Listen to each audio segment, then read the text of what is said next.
Hi friends, स्वागत है आप सभी की आपके ही अपनी यूट्यूब चैनल ट्यूटोरिंग क्लासेस में। आज की इस वीडियो में हम लोग 10th हिंदी काव्य खंड का चैप्टर 2 रसखान जी द्वारा रचित 2 पद प्रेम आईनी श्री राधिका और करिल के कुंजन ऊपर वारों के संपूर्ण अर्थ देखने वाले हैं। इसके पहले हमने नानक जी द्वारा रचित काव्यों को बहुत ही अच्छे तरीके से देखा है। इसके लिए काव्य को समझने के लिए आपके उनके प्रत्येक के शब्दों का अर्थ जरूरी है। गद्य खंड हमने इसलिए नहीं शुरू किया क्योंकि उसके कहानियों को पढ़कर आप काव्य की तुलना में आंसर क्वेश्चन कर सकते हैं। इसके लिए इस चीज को समझना बहुत जरूरी है। तो आइए, कोई भी काव्य खंड हो या गद्य खंड हो, उसकी रचनाओं को पढ़ने के लिए सर्वप्रथम उस कवि के परिचय को जानना बहुत जरूरी है, जहां से आपके एग्जाम में ऑब्जेक्टिव क्वेश्चन बनते हैं। तो आइए रसखान जी के बारे में हम लोग जानते हैं। रसखान के जीवन के संबंध में सही सूचनाएं लगभग किसी को प्राप्त नहीं होती हैं, लेकिन उनकी एक रचना जो है प्रेम ग्रंथ, जिसे प्रेम वाटिका कहते हैं, जो 1610 ईस्वी में प्रकाशित हुई थी, उससे यह संकेत क्या मिला कि ये दिल्ली के पठान वंश में उत्पन्न हुए थे और इनकी रचना काल जो है जहांगीर का राजकाल है। यहाँ से ऑब्जेक्टिव प्रश्न बना हुआ है कि रसखान का रचना काल किसका राज्यकाल था? तो जहांगीर का राजकाल था। जब मुगलों और पठानों के बीच में हिंसा हुआ, लड़ाई हुआ, तो मुगलों का आधिपत्य हो गया, यानी कि पठान वंश हार गए। तब वे वहां से दिल्ली से भाग करके ब्रज भूमि में आकर कृष्ण की भक्ति में लग गए।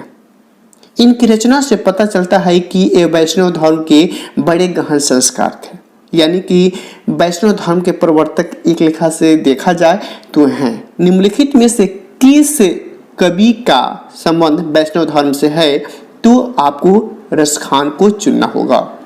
यह भी अनुमान किया जाता है कि पहले ये रसिक प्रेमी होंगे, बाद में अलौकिक प्रेम की ओर आकृष्ट होकर के ये भक्त बन गए। 252 वैष्णव की वार्ता से यह पता चलता है कि गोस्वामी विठलनाथ ने इन्हें पृष्ठि मार्ग में दीक्षा दी। यहाँ से किनके द्वारा रसखान जी ने शिक्षा ग्रहण किया? तो स्वामी विठलनाथ, यानी इनके गुरु का क्या नाम है? गोस्वामी विठलनाथ। ये भी बहुत ही हाईलाइटेड ऑब्जेक्टिव है। प्रेम वाटिका और सुजान रसखान, इनकी 2 रचनाएं हैं। और ये प्रेम वाटिका में क्या है?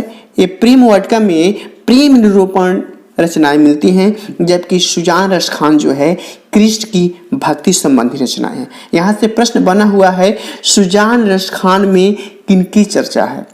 प्रेम निरूपण संबंधी या कृष्ण की भक्ति संबंधी? तो आंसर होगा कृष्ण की भक्ति संबंधी। रसखान ने कृष्ण का लीलापन पदों में नहीं, सवैयों में किया है। यहाँ भी प्रश्न बना, जितना भी अंडरलाइन कर रहे हैं ये आपके ऑब्जेक्टिव क्वेश्चन बन रहे हैं। ये पढ़ने के बाद इस चैप्टर के हम ऑब्जेक्टिव क्वेश्चन भी लेके आएंगे। उस वीडियो के लिए आज का यह वीडियो आपके लिए बहुत ज़्यादा जरूरी है समझना। तो कृष्ण ने, रसखान जी ने कृष्ण का लीलापन किसमें किया है? छंद में, पद में या सवैयों में? तो नहीं छंद में, नहीं पद में। किसमें किया है? सवैयों में किया है। रसखान सवैया छंद में सिद्ध थे। जितने सरस सहज प्रवाह में सवैये रसखान के हैं, उतने सहज ही किसी अन्य कवि के हैं। रसखान का कोई सवैया ऐसा नहीं मिलता जो उच्च स्तर का नहीं हो, यानी कि बहुत उसमें जब महारत है तो स्वाभाविक है उच्च स्तर का होगा। उनकी सवैयों की मार्मिकता का आधार दृश्यों और बाह्य अंतर स्थितियों की योजना में है। वहीं रसखान के सवैयों की ध्वनि प्रवाह भी अपूर्व माधुरी में है। ब्रज भाषा का ऐसा सहज प्रवाह बहुत ही दुर्लभ है। रसखान सूफियों का हृदय लेकर कृष्ण की लीला पर काव्य रचते हैं। उनमें उल्लास, मादकता, उत्कृष्टता तीनों का संयोग है। इनके बारे में एक बहुत ही सुप्रसिद्ध कवि जिनका नाम है भारतेंदु हरिश्चंद्र, इन्होंने कहा था कि इन मुसलमान हरिजन पे कोटिन हिंदू वारी। ये प्रश्न अल्टरनेट ईयर के बाद हर बार पूछा जाता है। यह कथन किनका है? इन मुसलमान हरिजन पै कोटिन हिंदुवारी। तो यह कथन भारतेंदु हरिश्चंद्र का है। किनके लिए कहा गया है, ये भी प्रश्न बन सकता है। तो रसखान के लिए कहा गया है। यानी उनका मतलब ये था कि एक इस प्रकार के हिंदू मुसलमान पे कोटिन यानी करोड़ों हिंदू क्या हैं, समर्पित हैं। संप्रदाय मुक्त कृष्ण भक्त कवि रसखान हिंदी के लोकप्रिय जाति कवि हैं। यहाँ रसखान के रचनावली कुछ छंद में संकलित हैं, दोहा, सोरठा और सवैया। यहाँ पे दो पद हैं, जिसमें पहला पद जो है कृष्ण और राधा के प्रेममय युगल की रीझ व्यक्त होती है, यानी कि बताए हैं, और दूसरा जो है उनके ब्रज अपना जीवन सर्वस्व न्यौछावर करने की विदग्धता मुखरित हो। यानी कि पहले छंद में कृष्ण और राधा की प्रेम संबंधी पदों को लेकर दिया है, जबकि दूसरे छंद में उस ब्रज भूमि पर कवि अपना सर्वस्व लुटा देना चाहते हैं। तो ये सभी जितने बातें बताई हैं वो ऑब्जेक्टिव के दृष्टिकोण से बहुत ज़्यादा इम्पोर्टेंट है। आइए अब इनके पदों का अर्थ समझने का प्रयास करते हैं। इनके द्वारा प्रथम पद है प्रेम आयनी श्री राधिका के रचयिता कौन है? रसखान। ध्यान रखिएगा। आइए जानते हैं। प्रेम आयनी श्री राधिका प्रेम बरन नंदनंद प्रेम वाटिका के दो माली मालिन द्वंद। अयनी मन होता है खजाना, और यहाँ पे देखिए दो बार नंद नंद का प्रयोग हुआ है। एक नंद जो गोकुल के राजा थे, और एक नंद मतलब होता है पुत्र। यानी प्रेम आयनी श्री राधिका, श्री राधा जो है प्रेम का खजाना है, और उस प्रेम का रंग, बरन मने रंग, नंद के नंद है, यानी नंद के पुत्र यानी कि श्री कृष्ण है। यानी श्री राधिका प्रेम की खजाना है, तो श्री कृष्ण उस प्रेम का रंग है। प्रेम वाटिका के दो माली मालिन द्वंद, और इस प्रेम रूपी वाटिका के ये दोनों माली और मालिन हैं। यहाँ पे आपके सब्जेक्टिव क्वेश्चन पूछा गया है, कवि ने किन्हें माली और मालिन कहा है और क्यों कहा है? किसे कहा है ये तो पता चल गया, कृष्ण और राधा को कहा है। क्यों कहा है? क्योंकि ये दोनों जो है प्रेम रूपी बगिया के माली और मलिन है। जिस प्रकार जो माली होता है उसका रखवाला करता है, उसी प्रकार ये दोनों प्रेम को संजय हुए हैं। अगला है मोहन छवि रसखानी लखी अब दृग अपने नाही अंचे आवत धनुष से छूटे सर से जाए। अर्थात रसखान जी कहते हैं कि जब से इनको देखा है, किन्हें? राधा और कृष्ण को, तब से इनकी जो आंखें हैं उन्हीं के देखते रहती हैं। ठीक वैसे ही जैसे धनुष से बाण, यहाँ पे आवत मने आता है, धनुष मने धनुष, जिस प्रकार धनुष से बाण छूटता है आता जाता है, ठीक वैसे ही ये आते और जाते कौन? उनकी आंखों में कृष्ण और राधिका जो हैं आते रहते हैं। मुंह मानिक ले गयो चीते चोर नंद नंद अब मैं मन मैं क्या करूं परी फेर के फन। इस पद के माध्यम से अर्थात मुंह मन मानिक ले गयो चीते चोर नंद नंद अब भी मन मैं क्या करूं परी फेर के फन।